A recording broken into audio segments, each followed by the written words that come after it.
ಗದಗದಲ್ಲಿ ಶಿವರಾತ್ರಿ ಹಬ್ಬದಂದೇ ನಂದಿ ಶಿವಲಿಂಗ ಭಗ್ನವಾಗಿದೆ. ಶಿವಲಿಂಗ ಪಾಣಿಪೀಠ ನಂದಿ ವಿಗ್ರಹವನ್ನ ಭಗ್ನಗೊಳಿಸಲಾಗಿದೆ. ರಾತ್ರಿ ದುಷ್ಕರ್ಮಿಗಳು ಮೂರ್ತಿಯನ್ನ ಧ್ವಂಸ ಮಾಡಿರುವಂತಹ ಶಂಕೆ ವ್ಯಕ್ತವಾಗಿದೆ. ಮುಂಡರಗಿ ತಾಲೂಕಿನ ಶಿಂಗಾಟಲ್ಲೂರು ಗ್ರಾಮದಲ್ಲಿ ಆಗಿರುವಂತಹ ಘಟನೆ ಇದು. ತುಂಗಭದ್ರಾ ನದಿ ದಂಡೆಯ ಮೇಲಿರುವಂತಹ ದೇವಸ್ಥಾನ, ರಾಮಲಿಂಗೇಶ್ವರ ದೇವಸ್ಥಾನದ ಹತ್ತಿರವಿರುವ ಹೊನ್ನತ್ತೆಮ್ಮ ದನದ ಮೂರ್ತಿಗಳನ್ನು ಭಗ್ನಗೊಳಿಸಲಾಗಿದೆ. ಗಮನಿಸ್ತಾ ಇದ್ದೀರಿ ಯಾವ ರೀತಿಯಾಗಿ ನಂದಿಯ ವಿಗ್ರಹವನ್ನು ಅಲ್ಲಿ ಭಗ್ನಗೊಳಿಸಿದ್ದಾರೆ ಅಂತ. ಪೀಸ್ ಆಗಿದೆ. ನಂದಿಯ ತಲೆ ಇರಬಹುದು, ಆ ಒಂದು ದೇಹದ ಭಾಗಗಳು ಅಲ್ಲಲ್ಲಿ ಬಿದ್ದಿವೆ. ಶಿವಲಿಂಗ ಹಾಗೆಯೇ ಶಿವಲಿಂಗ ಪಾಣಿಪೀಠವನ್ನು ಕೂಡ ಇಲ್ಲಿ ದುಷ್ಕರ್ಮಿಗಳು ಭಗ್ನಗೊಳಿಸಿದ್ದಾರೆ. ಯಾರು ಈ ರೀತಿ ದುಷ್ಕೃತ್ಯವನ್ನು ಎಸಗಿದ್ದಾರೋ ಅವರನ್ನು ಪತ್ತೆ ಹಚ್ಚುವಂತಹ ಕೆಲಸ ಆಗಬೇಕಿದೆ. ಇವತ್ತು ಶಿವರಾತ್ರಿ, ದೇಶಾದ್ಯಂತ ಶಿವರಾತ್ರಿಯನ್ನು ಬಹಳ ಭಕ್ತಿ ಭಾವದಿಂದ ಆಚರಣೆ ಮಾಡಲಾಗ್ತಾ ಇದೆ. ಮತ್ತೊಂದು ಕಡೆ ಶಿವನಿಗೆ ದೊಡ್ಡ ಅಪಮಾನವೇ ಆಗಿದೆ.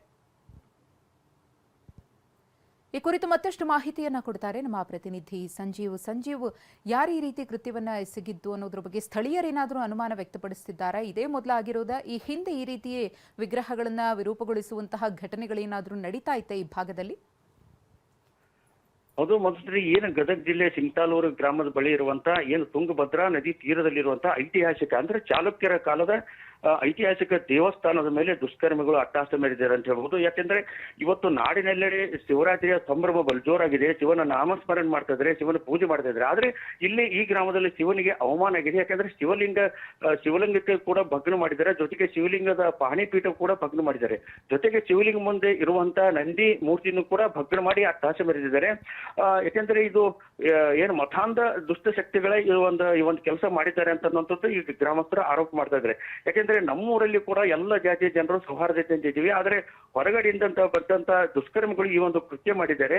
ಈ ಹಿಂದೆಯೂ ಕೂಡ ಈ ಒಂದು ದೇವಸ್ಥಾನದ ಮೇಲೆ ಒಂದು ಏನು ನಿಧಿಗಳ ಅಟ್ಟಹಾಸ ಆಗಿತ್ತು. ಯಾಕೆಂದ್ರೆ ಆ ಸಂದರ್ಭದಲ್ಲಿ ಕೂಡ ಶಿವಲಿಂಗ ಪಕ್ಕಕ್ಕೆ ಇಟ್ಟು ಮತ್ತು ನಂದಿ ಮೂರ್ತಿಯನ್ನು ಪಕ್ಕಕ್ಕೆ ಇಟ್ಟು ನಿಧಿಗಾಗಿ ಹೆಬ್ಬಿದ್ರು. ಆ ಒಂದು ಯತ್ನ ಕೂಡ ನಡೀತು. ಆದ್ರೆ ಈ ಬಾರಿ ಆ ನಿಧಿ ಒಂದು ಗಳ್ಳರ ಅಟ್ಟಹಾಸ ಅಲ್ಲ, ಇದು ಮತಾಂಧ ಶಕ್ತಿಗಳ ಅಟ್ಟಹಾಸ. ಯಾಕೆಂತಂದ್ರೆ ಇವತ್ತು ಉದ್ದೇಶ ಪೂರ್ವಕವಾಗಿಯೇ ಒಂದು ಕೃತ್ಯನ ಮಾಡಿದ್ದಾರೆ. ಈಗಾಗಲೇ ಏನು ಇಡೀ ಒಂದು ಗ್ರಾಮಸ್ಥರು ಈ ಒಂದು ದೇವಸ್ಥಾನ ಬಳಿ ಜಮಾವಣೆ ಮಾಡಿದ್ದಾರೆ. ಈಗ ಪೊಲೀಸರು ಕೂಡ ಸ್ಥಳಕ್ಕೆ ದೌಡಾಯಿಸಿದ್ದಾರೆ. ಈಗ ಗ್ರಾಮಸ್ಥರು ಕೂಡ ಸಕಾರಾತ್ಮಕ ಆಕ್ರೋಶವನ್ನು ವ್ಯಕ್ತಪಡಿಸಿದ್ದಾರೆ.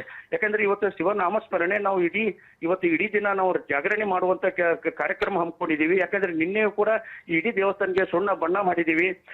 ಎಲ್ಲ ಇವತ್ತು ಪೂಜೆ ಮಾಡಬೇಕು, ರುದ್ರಾಭಿಷೇಕ ಮಾಡಬೇಕು ಅಂತ ಹೇಳಿ ಬೆಳಿಗ್ಗೆ ಬಂದು ನೋಡಿದ್ರೆ ಈ ಒಂದು ದುಷ್ಕರ್ಮಗಳು ಈ ಒಂದು ಅಟ್ಟಹಾಸ ಮಾಡಿದ್ದಾರೆ, ಎಲ್ಲ ಭಗ್ನವನ್ನು ಮಾಡಿದ್ದಾರೆ. ಇವತ್ತು ಇಡೀ ರಾತ್ರಿ ಜಾಗರಣೆ ಮಾಡ್ತೀವಿ, ಇಡೀ ಊರ ಜನರೇ ಇಲ್ಲಿ ಸೇರಿ ಜಾಗರಣೆ ಮಾಡ್ತಿದ್ದೀವಿ. ಆದ್ರೆ ದುಷ್ಕರ್ಮಿಗಳು ಈ ತರ ಅಟ್ಟಹಾಸ ಮೆರೆದಿದ್ದಾರೆ. ಇದು ಮತಾಂಧ ಶಕ್ತಿಗಳ ವಿಕೃತವನ್ನು ಮೆರೆದಿದ್ದಾರೆ.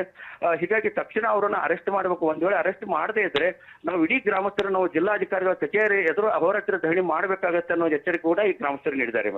ಧನ್ಯವಾದ ಸಂಜೀವ್ ತಮ್ಮ ಮಾಹಿತಿಗಾಗಿ.